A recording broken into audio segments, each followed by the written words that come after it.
musicians listen to the world slightly differently to non-musicians, because if you're playing in a band or an orchestra, you have got to listen to all the other instruments simultaneously. So it's a multi-track listening. It's a very attentive listening, very conscious listening. And by the way, you're doing that while you're doing something quite complicated yourself, whether you're playing drums, piano, violin, whatever it is. The movements are not simple. It takes years of practice. And you may also, in an orchestra particularly, be reading music, which is a complex code to decode. If you've ever seen the incredible number of dots on a classical music score, not simple.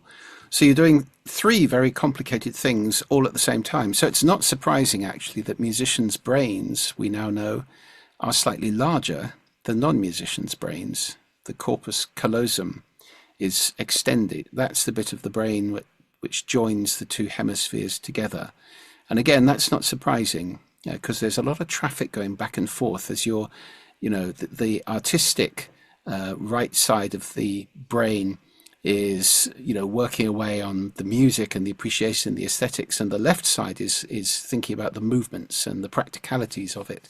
So, I think for me, it started with music, and I took that attentive multi-track listening right through my life, through a long career in magazines, marketing, branding, and so forth. And as I was working with these big brands in the 80s, 90s, I kept thinking, why don't they think about sound at all? Because they really didn't. So when I sold my magazine company in 2002, I started a company called The Sound Agency, which I ran for 20 years. And that was an audio branding company, specifically asking and answering the question, how does your brand sound? Which still a lot of brands don't engage with, but more